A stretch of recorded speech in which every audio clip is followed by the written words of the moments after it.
moo tax Mauritanie waxu pétrole waxatuñ ko ne ku ñëw sax ñun la ñun bëggatuñ sax ngeen ñëw parce que ñun sonn nañ ci affaire am na nag beneen option am na ay dëkk yu ko def ku mel ni Tanzanie xam nga lu ñu def ñoom dañuy def contrat de service. contrat de service mooy dañuy gis benn pétrolier ne ko wax ñu ñaata nga soxla ñu fay la ko nga liggéeyal ñu jox ñu suñu pétrole bu génnee nga dem sa yoon. beneen contrat bi am mooy bi Sénégal di def mooy partage production maanaam le Sénégal di yow kaay nga seet loolu lii fii nag moo am solo fii nag moo am solo contrat partage production def na la ci code pétrolier bi la ko wax de code boobu ngeen di wax 98 ku dem ci code bi dina ko gis bërki démb Serigne Mboup mi nga xam ne mosoon a nekk président directeur général Petrosen te mu nekk léegi directeur général SAR def na benn contribution bu am solo def suma jumul war na génn ci solo yi tey pour daf ko toj ñi xale yi di wax dafa toj code pétrolier bi parce que daf ko xam ci la liggéey bu ngeen ko liiree di ngeen ci am yeneen information contrat bi xam nga lu muy wax dafa naan la man Sénégal ak yow Franck Timis da nga bëgg ñu bokk ñu ne waaw mu ne Franck Timis balaa may bokk ak yow da nga fi créer société fii de droit sénégalais multinational nga wala junior nga mais fii ngay créer société soo créer fii société bi man Sénégal dama ciy bokk xam nga société ku nekk da ngay indi sa wàll mais man du ma indi tous waaye da nga may jox 10% parce que maa moom suuf si maa moom sama yëf 90% yi nag jëlal bi ñu naan Sénégal dafa ci am 10% la ci am loolu lañ jaawale 10% Petrosen la ñuy wax au départ ba pare mu ne ko te man mii Petrosen sama 10% bu ñu demee nag ba gis pétrole bi mun naa ko yokk ba 20 ba 30% nga ne d'accord ñu ne la te boo jaayee booy seet nag booy ñëw di seet nag moom dara mun naa la ko may doo fi fay impôt doo fi fay taxe da ngay seet rek te xëy na doo gis te da ngay dugal sa xaalis xaaral ma dawal yërmande rek comme xëy na doo gis bul fay impôt bul fay taxe waaye boo gisee da ngay commencer fay impôt ak taxe de loolu moom boo gisee da ngay commencer fay mu ne d'accord loolu li may wax ni yëpp code pétrolier bi ko wax code bi moo ko wax ak soxlawul jàng droit soxlawul nekk expert juridique expert dara code bi loolu la wax donc ñuy dox ci loolu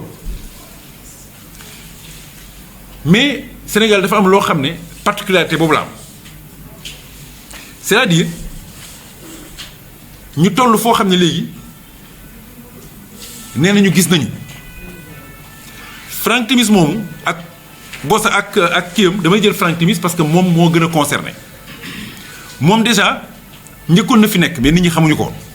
parce que nit ñi Timis Corporation la ñu xam waaye balaa boobu njëkkoon na fi am benn société bu tudd Africa Petroleum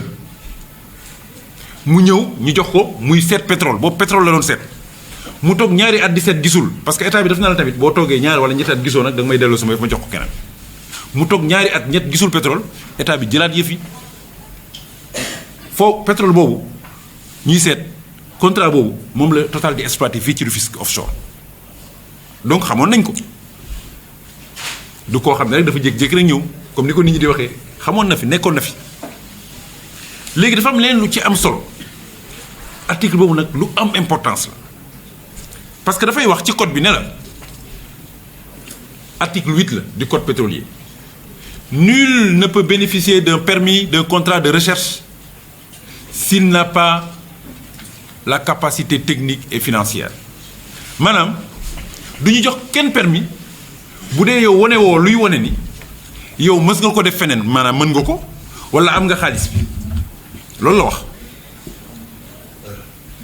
gis nga c'est comment votre nom jara gis nga jara mii su bëggoon permis tey banque bu mu dem ne ko man de dama demoon Sénégal mais Sénégal dañ ma ne ma indi 10 milliards ma wone rek ni mun benn banque daal mën na ma jox 10 milliards damay exploiter pétrole banque bi def naan quoi ibbi fi compte rek yow ibbil compte rek def ci 10 millions wala 20 loo ci def baax na après man naa la jox benn këyit rek du fonds c'est pas une libération de fonds la capacité financière du xaalis bu banque bi jël da la jox dafa la jox këyit rek wane ni boo ko gisee mën naa la gunge loolu mooy capacité financière waa ji loolu def indi parce que nag dafa doon liggéey feneen ci ak yeneen i banque ñooñu wóolu ko jox ko capacité technique mooy lan mooy nga wane ni ci pétrole lii nga bëgg a def fii xam nga ko waa ji ñun nee nañu liggéey na Ghana ñëpp gis nañ ko nee nañu waa ji liggéey na Ghana société am liggéey na Burkina Faso même bu dee dafa xuloo ak nit ñi même bu dee dafa am ay contentieux waaye daal contrat yooyu mu am ak ñooñu yooyu la indi ne leen am naa contrat maa defaroon Ghana maa defaroon kii kon kay am na capacité technique donc loolu du wax ji beneen bi dañ la naan soo jëlee société bi nga teg ko man ma am ci 10% yow sa société kan moo la fi représenté nga ne ah damay indi Jara comme Jara moom français la comme man wala anglais comme man moom lay indi mu la déedéet da ngay jël sénégalais boobu la ñuy woowee représentant pays c'est un représentant représentant pays soxlawul am expérience soxlawul jàng man xam naa ci sama expérience ñaari représentant pays xam ngeen kenn ki lu tax mu représentant mi ngi fii di ma dégg mooy représentant Woodside mun naa ko sax wax Cheikh Dieng mais anglais rek la jàng maîtrise anglais la am xaw ma pétrole xamu ci dara mosul sax liggéey ci station essence xamu ci dara mooy représentant pays suñu xamul salaire danañ bàyyi salaire bi ñu naan kii dañ koy fay 13 millions la ñu wax xaw ma 13 millions par mois parce que loolu mooy niveau de salaire yi ci foofu am na koo xam ne dafa jëloon benn femme bu doon jaay ordinateur moom la jëloon def ko représentant pays bàyyi ko fi dem di ko fay 16 millions par weer parce que yooyu mooy salaire yi foofu mooy niveau de salaire yi xam nga tamit ku ne ali nga tolloon ñooñu loolu mooy seen niveau de salaire li ma joxe exemple keroog nit ñi di ree man leen pompiste station xam ngeen ñaata lay gagné pompiste station bu normal ñu koy def 4e catégorie de la convention des travailleurs du commerce 81 000 francs mais loolu am na ñoo xam ne ay 40 000 lañ leen di fay fii ak 30 000 mais parce que fa muy liggéey la mais ci contrat am su amee day am prime de performance dañ naan la soo jaayee ba mu jaay 1 million de litres mën nga gagné ba 10 millions da ngay xëy benn pompiste rek gis ko am mu yore 1 million nga naan yow 81 000 la am dañ ko fay prime de performance am pétrole noonu lay doxee dafa am ay prime de performance donc yow représentant pays bi bu la neexee ci sa contrat nga daal di ne comme man da ngeen ma jël maa leen fi représenté waaye yéen bu ngeen xëyee nag jaay société man nu may def damay perte nga négocier ak ñoom ñu ne la ah boo jaayee société bi mais attends ñu jox la ci dara loolu seen libre la vous êtes libre ngeen yéenay xool seen contrat ni ngeen koy lijjanti seen biir donc foo wax ji newul foofu beneen bi mooy Sénégal ba mu gisee gazam dafa am ñaari gaz dafa am gaz boo xam ne Kayar la Kayar profond ak Saint-Louis profond ak boo xam ne moom la ñu bokk ak Mauritanie foofu gaz rek la parce que il faut ngeen xam ne pétrole foo koy génnee pétrole laa wax de booy génnee pétrole day ànd ak gaz di génn mais booy gaz fu muy génn gaz kese fay génn pétrole buy ànd ak gaz di génn gaz boobu di ànd ak pétrole bi dañ koy lakk parce que amul njëriñ dañ koy lakk moo tax ngeen di gis flamme yooyu ngeen di gis muy tàkk ci kaw gaz bi la ñuy tàkk la ñuy taal boo dee SAR da nga boo rombee da gis benn flamme gaz biy génn moom la ñuy taal soo xoolee bateau pétrole yi loolu flamme bi la gaz bi mooy dem donc Sénégal gaz boobu la ñuy wax fu mu ne nii coow li gaz boobu la du pétrole moo tax dama dem ci benn plateau de télévision ngeen baal ma bañ wax tur bi ma fekk fa benn waay ma ne bon man kii du ma gis naa ko ñetti yoon muy wax télévision man ngaa waxuma ni maa fi gën a xam kooku du ma ko wax parce que ñi ma xam ñi expert bu ñu xamoon Sénégalais yi am expertise ci pétrole te toog jàpp seen njàmbur ak ñu bëri mais ñoom ci ñi ma ci xam am na ku ma woo benn journée ma Bachir xam nga ñun mënuñoo wax yow yaa fi gën a nekk xale moo tax ngay woo di wax mais ñun ay mag lañu du ñu wax mais li ñu liggéey ñu koy liggéey waaye mën nañu la yóbbante de kii ñu gis ci télévision bi fan yi muy wax comme yow mënoo ko tere wax bul toog ak moom bokk ak moom demal man kooku du ma toog moom télévision parce que safaan yi muy wax te mënula koo génneel këyit keroog ba ñu demee ci plateau de télévision bi dama envoyé SMS animateur bi ma ko xam ma ne ko nee na Sénégal dafa perte ci 30% pétrole laaj ko ndax pétrole lay wax wala gaz bu dee pétrole la bu dee gaz la ñaata baril la ma ne ko bu dee gaz la ñaata baril la ma envoyé ko WhatsApp boobu maa ngi toog sama soxna ma ne ko xoolal question bi ma ne ko xoolal waa ji lu muy wuy mu laaj ko mu daal ne waaw ñi ngi perte parce que ñi ngi jël ay barigo pétrole yu bëri di ko dugal géej gi di ko dugal di ko yóbbu ci ay avion di ko yóbbu ma ne xam nga kii xamul sax ni baril de pétrole du bërigo pétrole mi ngi wax mel ni affaire bi bërigo la ay bërigo baril de pétrole mooy unité de mesure égale 159,83 litres dañ ko tuddee baril parce que colonel direct boobu ñuy wax ca tuuti civil ba mu ko njëkkee gis daf ko defoon ci ay fût ñu ne bokk pour natt ko léegi nañ jël lii jël ko unité de mesure moom mu toog foofu naan ñu ngi jël ay bërigo di ko sol ci ay bërigo di ko yóbbu xam nga ko xamul loolu benn moom gaz la doon wax xamul ni gaz bi mu ne gaz bi waaw waa ji ne ndaw si ne ko pétrole la wala gaz mu ne ko non pétrole la mu ne ko mais ma ne ko xoolal Kayar ba GTA mais gaz la du pétrole il est en train de confondre les deux choses donc xam nga ni kii safaan rek lay wax dégg naa ko après sax ci débat bi mu ne Pire am na pétrole ci champ wu Petrosen man gisuma fu ñu waxee ni Pire am na pétrole waa Pire nag danañ am problème parce que coow li dafay xaw a bëri alors donc gaz bi foofu la nekk pour aller un peu plus vite mu am ay innovation Sénégal bi ñu ko gisee tout de suite lan la Sénégal def loolu tamit dafa am solo nit ñi xam ko avant Sénégal bi mu gisee pétrole bi ba ñu wóor ni ñu ngi gis pétrole ak gaz autorités sénégalaises yi notamment le président Macky Sall dafa bind conseil économique social et environnemental daal di ne leen yéen conseil wax leen ma naka la ñuy def ba gérer pétrole bi ak gaz bi conseil économique social et environnemental woo conseil yépp ñu waxtaan daal di ne comme ñun tamit xamuñ ci lu bëri nañ leen wuti ay experts benn wala ñaar ñu accompagner ñu ci affaire bi ñu def benn appel d'offre international bi ñu defee appel d'offre bi ba segg ba finalement ñu tombé ci benn expert boobu accompagner leen pendant 6 mois donc man mii lañ jëloon pendant 6 mois maa nekk conseil économique social et environnemental ak conseillers yi ñuy liggéey guddi di liggéey bëccëg lu ñu doon liggéey dañuy woo ñépp ñi nga xam ne mbir mi seq nañ ko ñépp pétroliers yi ngeen gis yépp Total BP Cosmo ñoom ñëpp ñëw nañ fa société civile am na sax ñaari parti politique d'opposition yu fa ñëw on a appelé tout le monde déglu leen ku ci nekk wax sa xalaat ñu woo ministères yi toutes les parties impliquées bi ñu paree ñu bind benn rapport ak 25 recommandations jébbal ko président de la République gis nga ci 25 recommandations yooyu am na ci yoo xam ne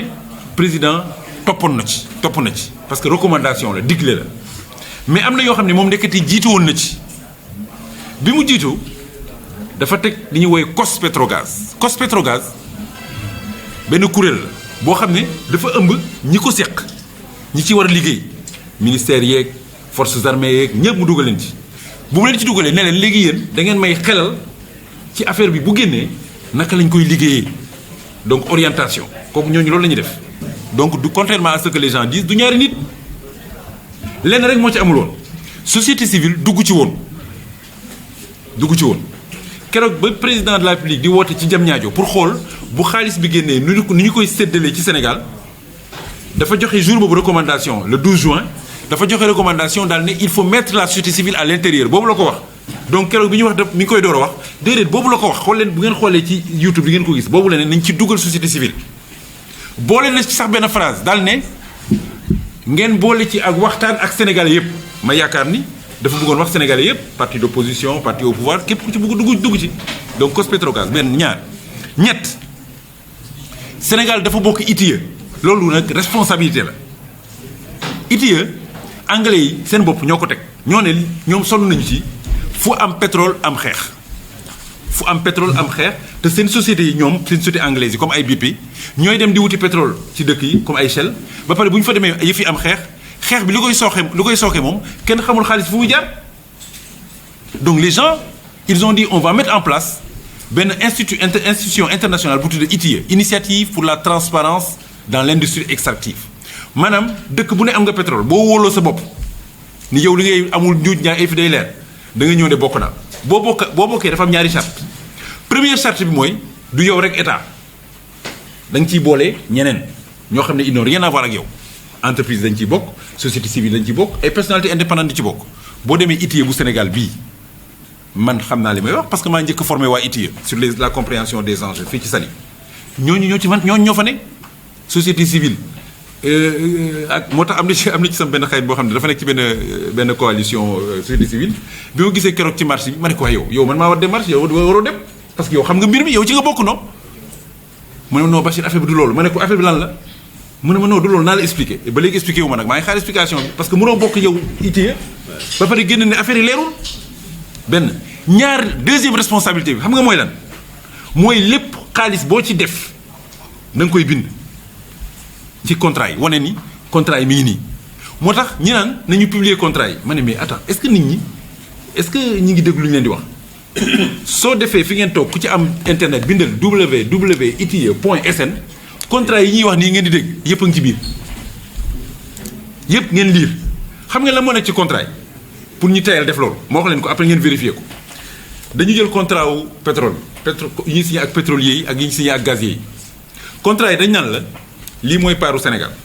bu ñu génnee baril bu ñu génnee de 100 à 1000 par exemple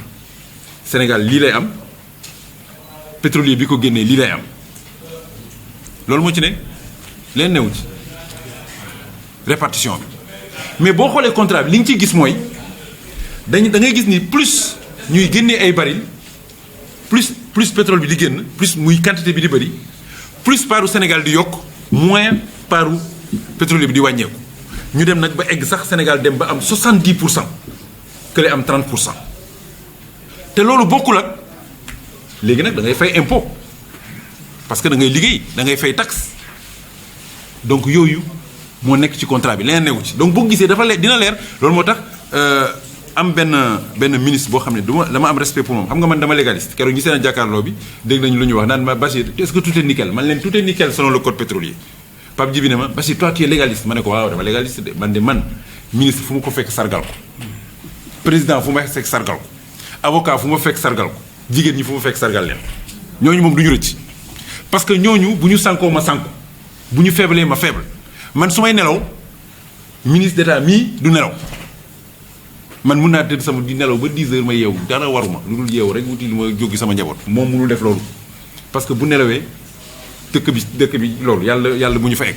donc ñooñu il faut ñu sargal leen man ministre boobu dama ko respecté parce que ba léegi sax dama ko respecté de vraiment j'ai beaucoup de respect pour lui dem naa keroog laaj ko ci benn débat bu ma bokkoon moom ma ne ko monsieur le ministre avec tout respect que je vous dois xam nga yow dama la gisoon nga ne mën na boo bëggee sama génne kii bi parce que man yëpp mu ngi sama smartphone nga ne contrat yi baax na est-ce que ba léegi loolu ngay wax parce que ne auto ministre mu ne waaw mais loolu laa waxoon mais bon am na ci yoo xam ne il faut que ñu man du ma ko nangu du ma ne non waxuma loolu nangu ak loolu nanguwul dama ne est-ce que contrat yi doon baax na ba est-ce que ba léegi moom même contrat parce que même contrat yi la mu ne non xam nga affaire expert ñun duñ dugg ci fin yi ma ne ko non man du waxuma expert dama laaj ndax contrat yi baax na wala baaxul parce que yaa ko waxoon bon ba léegi wuyugul aussi parce que aussi affaire bi bu ñu ci boolee passion politique du baax bu ñu ci boolee passion économique passion sociétale du baax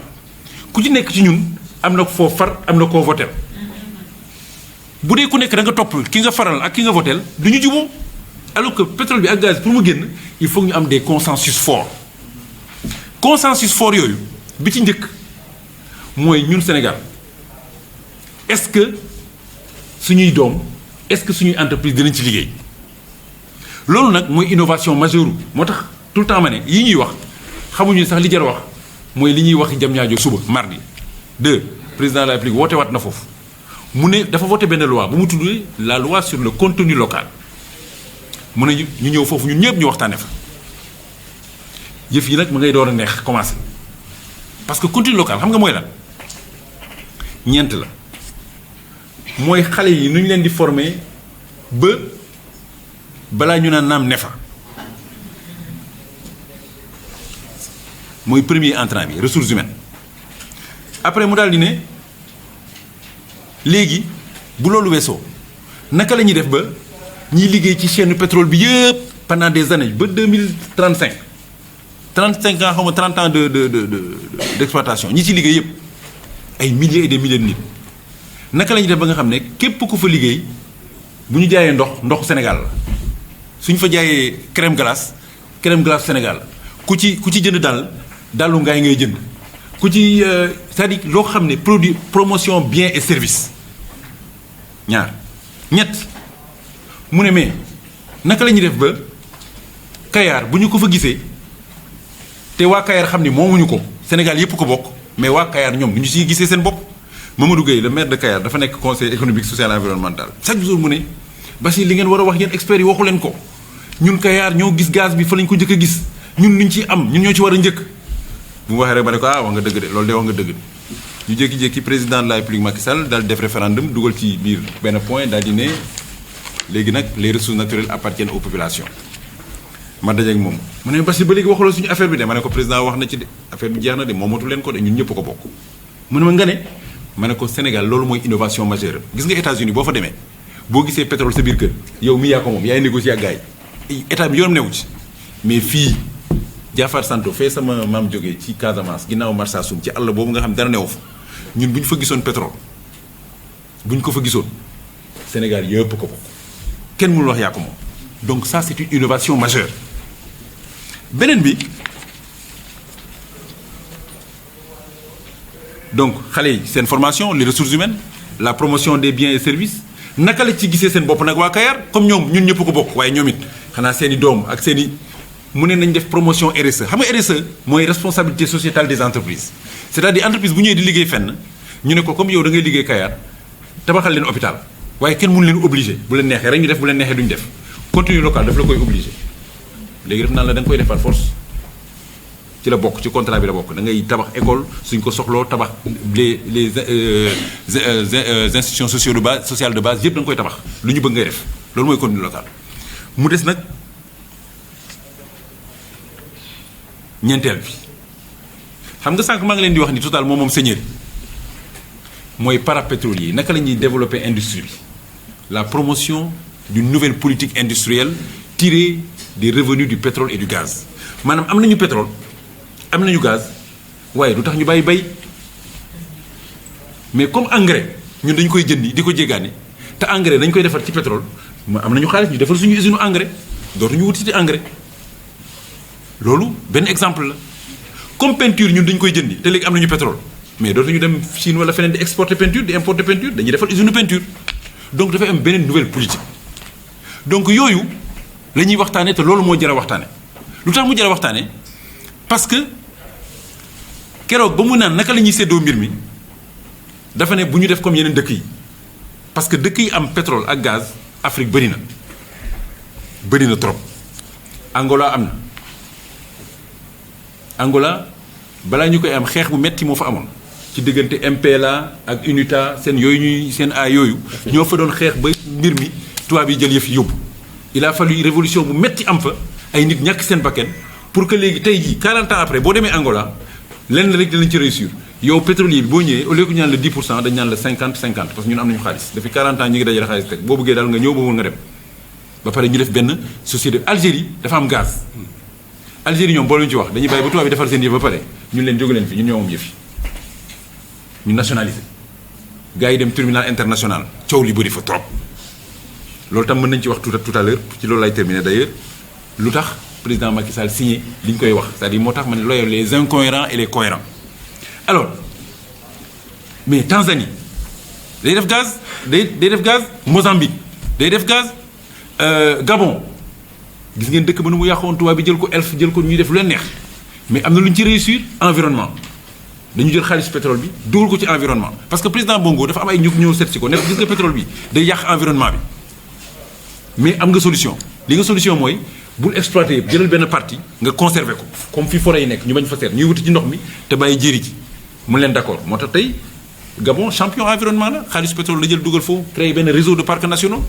donc kenn ku ci nekk am na loo xam ne moom nga def président Macky Sall bu mu defee cos pétrogaz daf leen yónni ne leen dem leen ci dëkk yooyu yëpp ngeen xool bu ngeen ñëwee lu baax ngeen wax ma lu fa bon ngeen wax ma man ma xool lu ma ciy def loolu moo tax ba mu woowee Diamniadio mu trouvé formule boobu ne bu xaalis bi ñëwee ñun xam naa nuñ ko lii laa proposé la wax de après assemblée nationale ne d'accord nañ ci nit ñi ne d'accord nañ ci naka la ñuy séddoo xaalis bi mu ne malédiction du pétrole jàpp malédiction du pétrole du xeex boo déggee malédiction dañu defee ne nit ñi dañuy xeex déedéet malédiction du pétrole benn dëkk Hollande bi mu gisee pétrole am yëf yi neex xaalis bi bëri dañoo bàyyi yëpp bàyyi agriculture bàyyi yëpp ñu topp pétrole bi rek économie bi 5 ans après complètement défiguré ñu ne malédiction moo leen jàpp foofu la moo bi nekk jógee malédiction du pétrole. Gabon moom gis ngeen ñenn ñoo ko jël bàyyi ñeneen ñi Algérie ak noonu ak noonu moom mu ne nañ def li Norvège def nañu jël benn partie ñu def ko ci budget national maanaam ñu def boole ko ci agriculture boole ko ci sport def ko ci budget national ñu boole ko ci. ñu jël beneen pàcc def benn fonds d'investissement jox ko fonds 6 fonds boobu moom mooy réussite mooy réussite Norvège maanaam dañu jël xaalis bi ñu am di ko dugal di ko investir ci feneen muy jur. mu ne nañ jël benn xalaat nag ni pétrole bi day jeex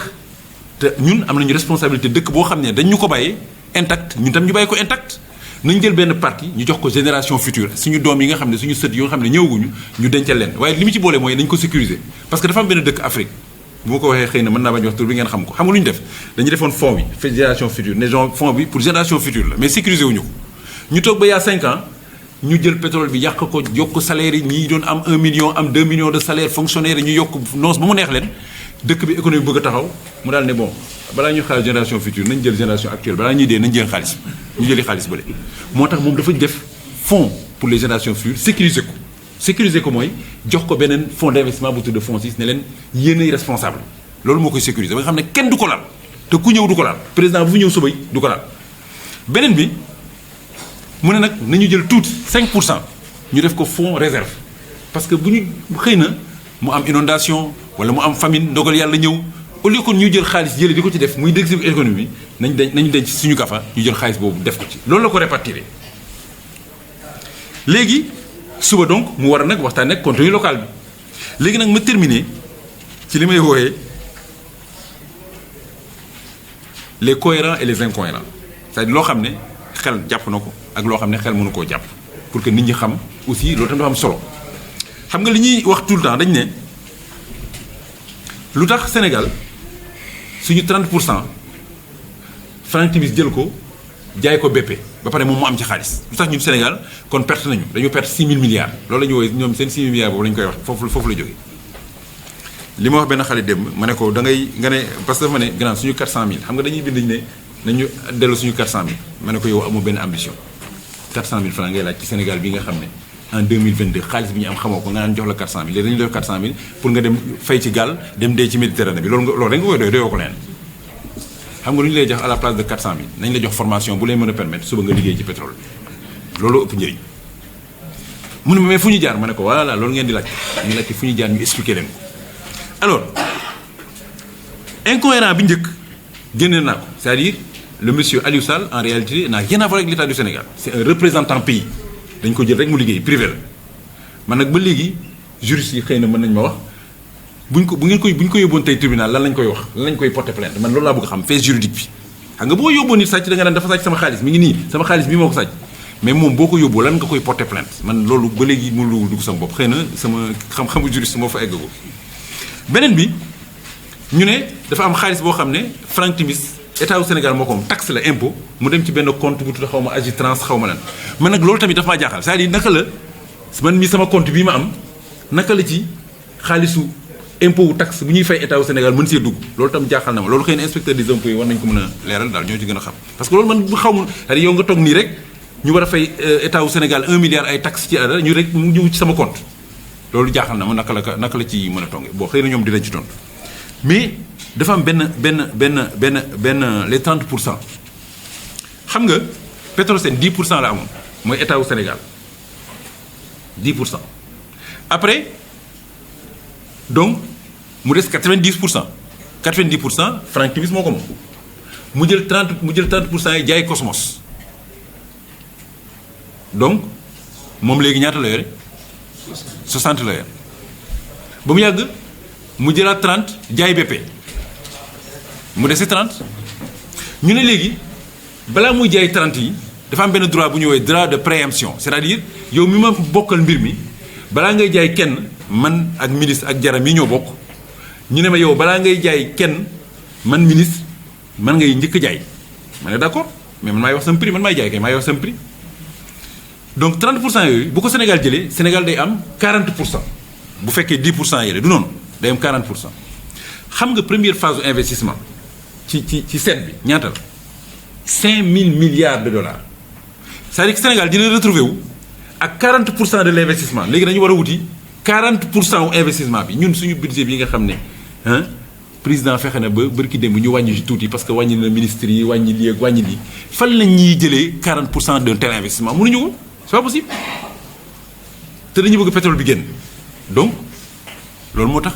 mu jël 30% yi jaay surtout que loolu mooy règle du jeu bi dara terew donc loolu mooy les 30% dont on parle droit de préemption le Sénégal ne pouvait pas l'exercer parce qu'il n'a pas les moyens de supporter 40% de l'investissement du projet pétrolier mënu ko c'est impossible déjà dañuy dem yokk suñu 20% yi parce que léegi dañuy am 20% il faut aller les chercher ça c'est déjà un problème beneen bi ñaar moo des beneen bi mooy dañu ne lu tax président Macky Sall signé contrat bi mais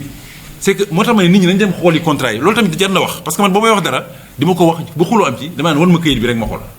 président Macky Sall signé wul contrat boo ko xoolee ci suuf bay ñuy wax Karim Wade moo ko signé ak président Macky Sall ak président Abdoulaye Wade ñoom ñoo signé ba ñu signé ba egg nag ca cappaandaw ba ñu war a egg fekk ñoom ñu jóge fi kee ñëw war a def décret d'approbation décret d'approbation maanaam day def décret bi defe naa monsieur le ministre pour wane ni affaire bi nag baax na valable na léegi loolu nag sama xalaat personnel la man rek la engagé ak sama expérience bu ndaw bu may am ci yëf yi gis nga bu signé wul am na ñeneen ci àddina am na ñeneen ñu ko defoon nga ne bon du noonu signé wu ma parce que vraiment man lii doyu ma waaj na la waa d'accord léegi signé wu lu ñu def nga ne nañu xool contrat bi man la non du ñu xool contrat bi parce que am na clause de stabilité yaa ni contrat bi ci biir kenn du ko laal léegi xam lu ñu def comme ça ministre yi signé nañu ñee signé yow nga ne doo signé kañ jëm ma yóbbu la tribunal international ñu engagé dëkk bi nag ci benn phase contentieux international boo xam ne kenn xamul fu mu jëmee ak ñun loolu moo doon premier risque bi loolu d'ailleurs def naa dal nañu ci affaire xamu kumba ressource la ñuy wax xaw dal nañ ñu fay xaalis bu bëri waaw waaw ArcelorMittal 75 milliards waaw loolu moo ñu ci daloon waaw te loolu affaire mine la affaire pétrole yi moom c'est 1 milliard de fois plus beneen bi mooy ban risque c'est-à-dire signé wul ça veut dire que dafay retarder dugg Sénégal ci pétrole ak gaz parce que phase contentieuse dañuy arrêté yëpp ba pare mu poser ay questions géostratégiques est-ce que nit ñi xalaat nañu bu parce que bu Mauritanie signé woon avant Sénégal la Mauritanie devient un pays pétrolier et gazier ñun ñu toog fii di xaar c'est-à-dire sur le plan géopolitique stratégique yan conséquences la war a mën a am donc mbir mi liñ ci mën a wax bëri na mais dama bëggoon tey ñu ci wax loo xam ne am na ci solo ba nga xam ne képp ku fi jóge boo demee wax ni question bi la doon posé sa kaw bopp Aliou Sall lu mu ci nga ne représentant pays la rek privé la li ñu ko doon fay yoon ñooñu seen affaire la loolu au moins lu leer la kenn mënu koo génne contrat yi monsieur Ablaye moo ko signé ak Karim Wade ñoo doon ministre yu ko préparé signé ko man dégg naa sax bi kenn ku ne Aliou Ngouille Ndiaye xaw ma moo préparé xaw ma lan préparé matin ma ne moom lu muy préparé depuis préparé rapport moo doon lu mu préparé yow ñee signé dañuy jël jox président de la République mu koy amul rapport bu ñu ci muy préparé bon mais bref li ci am solo mooy en tout cas nit ñi am responsabilité am dal parce que pour man ñu bëri dañ ci topp comme Sénégal lu xew rek nit ñi topp en réalité topp rek moo leen ci dugal am na ñoo xam ne nag moom dañuy politique waaw ils sont dans le rôle politique c'est normal aussi yeneen nit ñi politique mais li may wax toujours pétrole bi ëpp naa politique nañ leen am consensus góorlu ba mu génn su génnee ak répartition yi ak ni ñu ko waxee puisque ñi nga xam ne ñoo ko seq ñëpp nag mbir mi nee nañu dañuy dem tribunal léegi nag war nañ mun dem liggéey nag bàyyi dox ba àjjëm bu nekk ñu dox man loolu mooy sama conviction ma leen di remercier bëggoon naa entrer dans beaucoup plus de détails mais encore une fois dama leen di woo rek ngeen bu ngeen bëggee bokk ci suñu association bu tudd Petro Responsabilité Petro Responsabilité mooy wax nit ñi dëgg wax leen li nga xam ne moo am ba pare nag taxaw takku parce que nag am na ñoo xam ne dañu ànd ak sa fan ñoom nga wax nga bañ a wax ñoom seen objectif bokkul nag ñun enjeu yi de ay dañuy am xaalis ak seen yoon newu ci ñoom ñu ngi ci ay plan wu kii bu fi nekkee suba bu fi jógee daf fiy teg kële su dul loolu man maay dugg bu ñu ko bàyyee mu egg du baax ñun ci yooyu lañ nekk waaw mais ñun ñi nga xam ne nag dañu xalaat ne ñoom Khadija Dramé war nañ cee mën a tedd suba mooy sama doom bu jigéen ak ay sëtam ak sama ay sët vraiment ñu ñaan yàlla yàlla solal ñu ci safaan ba pare bu ñu bëggee yeneen waxtaan saa yu ngeen ko bëggee rek je suis extrêmement disponible surtout bu dee ministre d'état moom moo bu ma kenn woo damay bañ damaan fay ma xaalis mais ministre d'état moom bu ma woowee 3 heures matin mu ñëw parce que j'ai beaucoup de respect pour lui. Merci beaucoup, Monsieur le ministre. Oui, très rapidement. Oui, s'il y a quelques questions. Quelques questions. Quelques questions, on en a. Faire 5% de stabilisation, 5% de réserve, c'est quelque chose qui m'intéresse au premier chef. Parce que j'ai vu des pays où ils n'ont jamais fait ça. Le problème est que nous avons réservé pour les générations futures, voilà pour les économie déstabilisée. Donc, je vais vous après la répartition exacte. Tout à l'heure, je vais vous envoyer par mail, c'est dans mon portable. Je vais vous envoyer par mail, il y a une répartition exacte. 30% budget national, 5%, etc. Il y a une répartition. Alors, Benenbi, nous avons évacué aussi moins du def humain. C'est vrai, il y a une relais. Mais aussi, je réitère ma disponibilité, je n'ai pas de problème par ça. Demain, à HLM, qui est Esplanade, il fallait m'inviter samedi après-midi, 15h, nous organiser un forum. C'était sur les opportunités d'emploi pour les jeunes dans le pétrole et le gaz. C'est-à-dire, jeunes, parce que l'autre, nous savons après, nous avons d'ailleurs, dafa am benn cabinet bu ma invité woon nee ñëw leen parce que vous pouvez être utile RH Afrique ñoom après dañuy def ay enrôlement sur place dañuy def ay fiches identifier ñu mu intéressé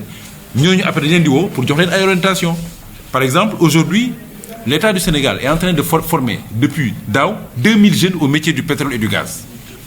man mii maa ko initié woon ak les pétroliers ma dem seeti pétrolier ne leen mais ñi ngi dem découvrir pétrole mais yéen anticiper leen déjà yéen ñi nekk ci distribution bi. On a identifié 4 métiers. Centre bu nekk ñu def fa fu nekk dëkk bu nekk ñu def fa centre Thiès centre la Dakar centre la ba nga xam ne ci 4 métiers yi ci la ñuy formé Office national de la formation professionnelle moom moo ko bootoon ñu formé ay formateurs man maa formé formateurs yi def dupliqué donc defe naa programme bi war na continuer donc loolu mu ngeen ko wax tey xale bu ci bëgg liggéey sur les 4 métiers dont benn aval c'est-à-dire benn mooy ci exploration yeeg yi boobu agent de sécurité de site pétrolier la pour le militaire parce que le pétrole, c'est aussi la sécurité. Donc, il y a un corps spécial. Il y a toujours pétrole, amul tacheron, amul lambatou. Amouti, qu'est-ce que tu ligue dans la formé? Qu'est-ce que tu ligue dans la formé? Il y a 500 métiers codifiés. 500 métiers. Qui 500 métiers, il y a des métiers, il y a des journalistes, il y a des journalistes pétroliers, il y a des photographes pétroliers. Il y a des photos aériennes pour voir si il y a pétrole ou pas. Donc, on vient dañuy dugg ci pétrole comme ni ñu ciy duggee ci yeneen man damay wax souvent les gens me disent mais ban ingénieur nga am mais moi je suis pas un ingénieur ñu ne waa noonu tax ba liggéey ci pétrole mais à la base moi je suis un manager man management des entreprises laa jàng mais après j'ai fait un certificat de spécialité pétrole après pétrolier yi jàngal ma li ci des yëpp pendant 25 ans avec la pratique ma mën donc on peut y venir il faut le démystifier du lu spécialisé loo xam ne non am na initiation am na orientation donc mën ngeen organiser genre forum yooyu te forum yooyu c'est l'occasion ñu delluwaat ci yi pour dalal xel yi et deuxième partie jox orientation jeunes yi donc pour échanger ñoon wax beneen bi mooy les pêcheurs qui sont les zones impactées on n'a pas dit que ça va pas impacter dafay impacter la pêche mais li ngeen xamul mooy c'est-à-dire que li ñu doon seetee pétrole il y a 10 ans du moom la ñu koy seetee léegi technologie bi dafa avancé tey boo demee technique yi ñuy retenir boo demoon tey ci Kayar wala nga dem fële ca Mauritanie ñu ngi installé commencé nañu installation yi les pétroliers sont en train d'installer mais yi ñuy installé du ay plateforme comme ni ngeen koy gisee ay plateforme ñu teg ay weñ fii non ay bateau la ñooy def liggéey bi yépp moom la ñu tuddee ay FPSO ay floating navire moom la ñuy teg foofu bateau yooyu ñooy def liggéey bi yépp ñu bu ñu jógee dem amul dara lu ñu yàq wala dara lu ñu kii par contre c'est vrai que pendant tout le temps l'exploitation dañuy sécuriser zone yooyu pour que ñu bañ fa dem nappi mais le Gabon dafa moo ne ni bu ñu ko sécuriser pendant tout le temps yoo xam ne nappuñu fa dañuy gis ni dafa nekk ay récifs de régénération des espèces rares ay façon jën yoo xam ne xamuñu ko woon sax ñu ñëw fa comme le saumon des Caraïbes comme ay yenn jën yu rares yoo xam ne am fa woon dafa am donc ba yëfi jeexee ñu commencé war di fa napp benn ñaar keroog damay waxtaan ak waa BP ma ne leen naka ngeen di sécuriser zone bi parce que aussi nit balaa ngay wax moo tax tout le temps si vous entendez si ñi ngi suivre ci médias yi damay wax ñu baal ma mais may wax rek lu ma maîtriser moom mënu ma ci dugg bi may waxtaan ak waa BP sama problème moo doon naka la waa Ndar waa Guet Ndar parce que mënuñu liggéey ci plateforme yi maa leen ko wax maa leen du ngeen liggéey ci plateforme parce que plateforme li ñuy wax yëpp plateforme yi amul plus de 200 personnes te foofu ay ingénieurs ñoo fa nekk déjà formés ay techniciens ñoom ñoo fay nekk géologue yi jàll nañ ba pare géologue yi mooy ñoom président Macky Sall ñoom ñooy njëkk ñëw ñooy xool xeer bi étudier ko dem daal ne fii am na pétrole fii war na mën a am fii war na mën a am ñooñu ñooy géologue yi ñooñu bu ñu paree ingénieur forage yeeg réservoir yeeg ñooñu ñooy ñëw foofu def installation yi ay techniciens lañu ma ne maa dem Guet Ndar ne leen du ngeen ci liggéey de ñaan Dramé bu ko waxati man leen dama leen di wax dëgg du ngeen ci liggéey mun leen fa liggéey amu leen xam-xam bi amu leen jàng bi ñu ne ma kon lu ñu def ma ne leen seen doom yi mën nañ cee liggéey parce que seen doom yi la ñuy former et waa BP option boobu la ñu jël ils ont dit près de 50 bateaux ñooy wër la zone yi ñuy exploité ci 24 heures sur 24 bateaux yi ay agents de sécurité de site pétrolier ñoo fay nekk donc dañuy jël xale yi tàggat leen ci loolu ñu nekk ay agents de site de sécurité pétrolier loolu soxlawul am baccalauréat dafa soxla honnête yeewu am kattan mën a seetlu ak yi ñu lay jàngal parce que ñoo la koy jàngal da nga koy ñuy relais woon nag defe donc mën nañ fa mën a liggéey donc loolu déjà liggéey la beneen bi mooy RSE bi ñu doon wax sànq suba waxuñu ni ñuy séddale revenu bi suba contenu local la ni ñuy séddale revenu yi wax nañ ko ba pare assemblée nationale moo koy war a kii nañ ko ba pare voté nañ loi bi mooy ni ñu koy séddalee mais suba mooy naka la ci Sénégalais yi di liggéeyee di gis seen bopp te loolu zone impactée yi encore une fois Kayar ou pas RSE bi moo koy réglé c'est-à-dire on les oblige à construire ay outils de développement pour la zone impactée dafa mel ni mine aujourd'hui code minier dañ ko defaraat am na benn pourcentage boo xam ne day dem ci collectivité locale bi mais fee dañu leen imposer ñu créer ay industries de base pour que ñoom ñu liggéey donc dafay am ay transformation donc yooyu yëpp ay waxtaan la yoo xam ne jar na wax alors deux dernières questions yi defe naa damay regrouper ah yéen parce que les questions revenaient souvent deux dernières questions yi moo doon Petro-Asia Petro-Tim wax dëgg yàlla xaw ma ci dara mënuma cee wax xaw ma ci dara laa ci xam nga lu ma xam man junior yi ñooy ñëw gis su junior yi seetee après dañuy jël dem jaay senior yi maanaam multinationales yi maintenant kii moo jur yaayu kii kële moo jur kii loolu moom xaw ma ci dara leen daal xam naa ko bi may liggéey ci Total ci sama expérience man dama doon liggéey ci distribution maanaam tout ce qui est mise en place station service yeeg projet pétrolier après ma commencé amoo c'est-à-dire bu amee benn projet j'ai terminé comme chef de service procédure méthode et qualité damay wax nit ñi naka la ñuy def le know-how leen daal xam naa ko bu ñu nee dañu dem parce que dañu doon def formation des formateurs gaz ñu jël 7 personnes dans le monde donc ci 7 yi ci laa bokkoon donc aujourd'hui par la grâce de Dieu alhamdulilah rabbil alamin je suis le seul formateur gaz en Afrique formé am na ñoo xam ne mais formé donc bi ñu ma laajee non jarul tàj loolu kay moom sama culture bi ñu ma laajee bi ñu demee Madagascar pour instaurer un projet pétrolier Total amu fa woon société amu fa woon filiale donc on nous a demandé express d'installer benn filiale gaz ñu installé filiale gaz après ñun ñu dem par la suite la société mère bi couvrir filiale bi donc ma comprendre ni dans un cas comme dans l'autre rien ne l'interdit parce que bu ñuy jox permis duñ ko jox nit personnalité morale lañ koy jox duñ ko jox nit société lañ koy jox entreprise loolu tamit il faut mu leer beneen bi mooy pour leeral Aliou Sall représentant pays signé wul du signé amul fenn foo gis signature Aliou Sall employé la rek courrier la bokk courrier administratif la parce que ñoom dañuy installé Total rek moo deful loolu Total moom dafa installé carrément benn filiale exploration parce que moom daf fi nekkoon dans la filiale distribution ba pare may préciser souvent dañ naan tubaab bi jël nañ suñu xaalis dem d'ailleurs ci ñaar yooyu lay terminer pour def recommandation bi après les recommandations man yi may joxe benn bi mooy j'ai alerté il y a 2 mois ci début koor bi je pense que ñu bëri ñu may suivre dañu gis dama dem ci presse bi ma ne maa ngi dégg benn nit bu naan tubaab yaa ngi jël suñu pétrole di ko yóbbu li muy wundu mooy ñu ngi ibbi buntu safaan il faut que le gouvernement prenne la responsabilité d'inaugurer une nouvelle communication dynamique avant que ça ne soit trop tard parce que bu ñu nekkee di wax ñun pendant que ñu ngi wax ñun ñu ngi fii xam nga ñu ngi foog fii di forum les multinationales ñi ngi liggéey ñi ngi ay Saint-Louis di organiser ay fora ay forum di wane seen norme ak seen i procédure donc suñu gouvernement war na mën a inaugurer une nouvelle forme de communication bi ma abet wax ji dama ko wax 1 mois mun naa leen envoyer vidéo bi deful 1 mois coow BBC bi jóg coow BBC boobu justement pour répondre à cette question pour man film la quoi benn film la il y a un xam nga film boo koy def da ngay wut diffuseur maanaam koo xam ne booy jouer série ñoom série Saneex yi ñoom amuñu télévision dañuy dem 2S pour def seen wiri wiri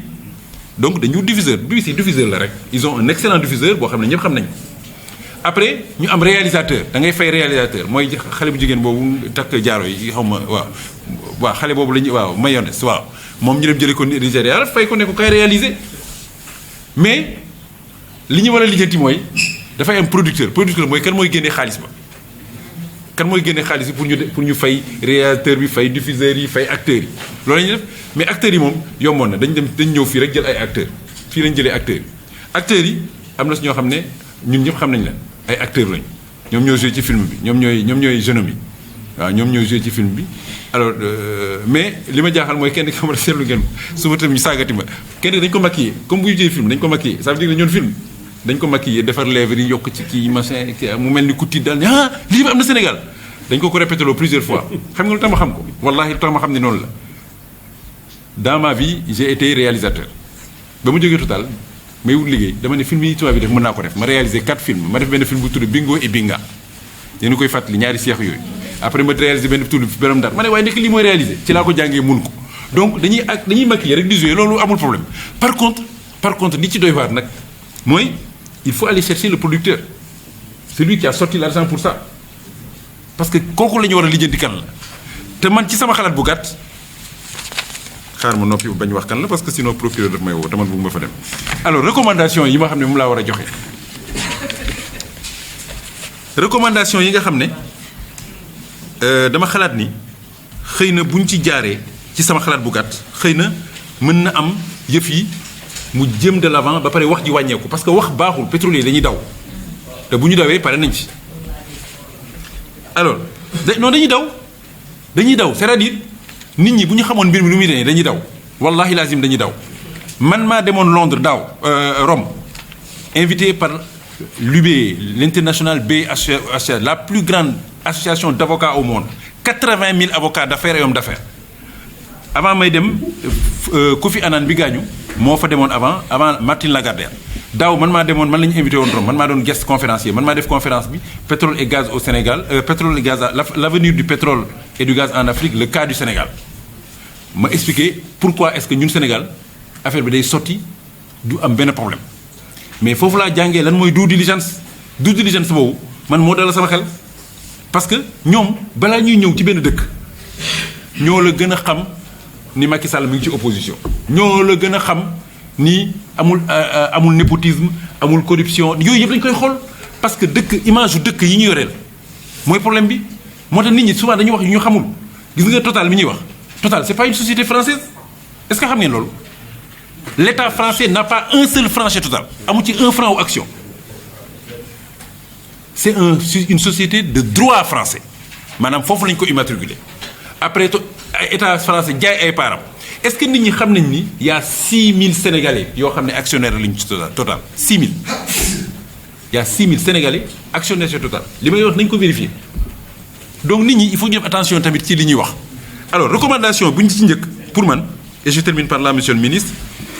une stratégie de communication adaptée et innovante c'est-à-dire il faut tamit ñun état bi gouvernement bi wut beneen xeetum communication mu yokk ko ci bu baax bi muy def baax na mais pétrole ak gaz dafa laaj ak beneen forme de communication par exemple ñun mënuñu am pétrole ak gaz te xale yi duñu gënt il faut qu'on ait une communication qui puisse faire rêver les jeunes may gënt naan 2022 yàlla ma fekkee ko ndegam affaire bi nii la parce que kii ma bëgg a takk bu ma naree laaj xaalis bu bëri fekk man formé nañ ba mu am liggéey war naa ci mën a profiter donc il faut qu'on ait une innovante ba pare communication bi uniforme loolu tam dafa am solo parce que yow mënuloo dem di wax loo xam ne nii gis koo xam ne nee na état la toogal parce que moi toogalu ma état moi je suis pas une voix officielle je suis juste une voix mais pas officielle nga gis kenn mu dem ci yenn plateau de télévision ne état bi moo ko fa indi pour mu toog waxal état bi ñu koy poser question mu naan man wax dëgg yàlla affaire pétrole bi affaire expert la dara laa ci xamul kon looy ñëwee c'est un problème wala yenn saa yi nga dégg ñenn ñoo xam ne dañu bokk ci affaire ngeen baal ma dem ci yenn plateau di wax ay safaan yoo xam ne dangaan mais yow kii li muy wax nii fu kan moo ko waxloo après boo génnee daal ni mais kan war nañ seet kan mooy yónni gars yi mais après man la vérifier la comprendre qu'en réalité parti bi du leen yónni de dañoo mel ni man rek sopp seen sobu bopp dem taxaw di wax souvent c'est ce qui arrive Alors l'autre recommandation, c'est un signal fort institutionnel de l'autorité. Loolu mënuñu ko wax fii mais xëy na ak kilifa yi mën nañ ci waxtaane mais il faut autorité yi tamit sur le plan institutionnel joxe benn signal fort. Premier signal bi ñu am partout moo wax ko saa yi ma ko waxee nag ñu ne ma da nga Macky Sall nga faral mais j'assume parce que la question qu'on me dit on me dit Sénégal est-ce que mën nañ ko nax man leen dafa mel ni rek nga ne Émilie Diaz mais sama jabar ndax mën nañ ko nax ci togg ceebu jën wala kaldu mënoo ko nax bu gëmee sax togg ko yow kii il a fait toute sa carrière dans le pétrole toute sa carrière ingénieur géologue chercheur directeur service département base de données directeur général Petrosen ministre des mines et de l'énergie ministre de c'est-à-dire que il maîtrise la question il fait bu ma amoon dëgër fi dëgg dama naan il maîtrise la question mieux que quiconque man mii je le dis très modestement il y a des choses que je dis ci moom laa ko jànge parce que bi ma déggee ma wax ko dama dem def recherche bi pour vérifier li mu doon wax ndax am na wala amul ma gi donc xam na question bi kooku vraiment kenn waru ko mën a nax à mon avis. Alors donc il faut que l'autorité aussi donne un signal institutionnel très fort donc am na premier signal boobu beneen signal bi c'est un signal communicationnel ou de mise en place d'une institution dédiée. Une promotion soutenue du contenu local léegi nag dañu war a changer débat bi waaw c'est que fu mu ne nii nag loolu moom seen rôle la yéen ñi nekk ci parti yi yéen ñi nekk au pouvoir loolu seen rôle la c'est-à-dire que il faut pas que ñu leen di imposer un débat d'irresponsabilité nañ leen marche ngeen topp di marche di tontu def na sàcc na xaalis bi ngeen topp di tontu non c'est-à-dire il faut faire la promotion du contenu local njëriñ bi ci Sénégal di jëlee ak seen ak doomi Sénégal loolu moom mooy promotion bi loolooy débat bi loolu moo xew ay Aliou Sall jël naag jëlul ak Moussa Ndiaye ak dugg na fii génn fi ñooñu ñëpp ñu ngi tribunal tey donc ñun nañ liggéey bi mooy la promotion du contenu local sénégalais bu ci nekk nu mu ci gisee boppam loolu mooy débat bi di ko expliquer xale yi di leen jox ay orientation beneen recommandation bi mooy gestion des ressources humaines mooy formation ak innovation parce que nag il faut ñuy former xale yi aussi ak former nit ñi beneen recommandation bi mooy promotion des biens et services locaux entreprises yi normalement heure bi dafa war a nekk les entreprises devaient bouillonner gannaaw loolu la def bi ñu gisee pétrole ci biir entreprise yi dañuy organiser waxtaan yu mel nii di ko expliquer travailleurs yi ñuy changer orientation di am yeneen orientation professionnelle ku nekkoon chauffeur xëy daal ni mais man chauffeur bi intéressé tuma te dama dem retraite dans 20 ans mais xaaral ma xool pétrole bi lan laa ci mën def ndax ma changer liggéey donc yooyu ay waxtaan la ñu war a initier entre nous beneen bi mooy promotion d'une nouvelle politique d'industrialisation parapétrolière loolu moom contenu local bi dina ko jox alors beneen nag mooy bi may mujjee mooy mise en place d'un certificat de spécialité hydrocarbures loolu état bi daf ko war a def ñu organiser wu mise en place certificat bi ku nekk mën na ko def ku mën a jàng arabe wala français rek war nañu mën a trouver benn programme boo xam ne dañ lay jox certificat de spécialité hydrocarbures loolu mooy kay moo wax la pétrole fu muy jógee ba fu muy dem ndax boog nga xam ci dara suba booy dem liggéeyi ci compagnie pétrolière yi li ñu lay njëkk a laaj mooy est-ce que am nga ci expérience nga ne defoon naa benn certificat de spécialité il faut pas que ça dure un mois ça dure une semaine on réunit des jeunes et on leur explique ñu woo ay experts ay ñoo xam ne seen xam màcc ñu expliquer leen ko ñu wax leen jox leen certificat bi loolu daal laa bëggoon terminer monsieur le ministre encore une fois je vous remercie boo ma bàyyi woon rek je suis un passionné de pétrole fii la ñuy fanaan waaw parce que vraiment la question elle est importante mais elle est essentielle mais elle est responsable en tout cas je suis très heureux d'être là et encore une fois je me mets à votre entière disposition saa yoo kiiwee rek je serai prêt à échanger avec les gens je vous remercie. Merci beaucoup. On vous remercie.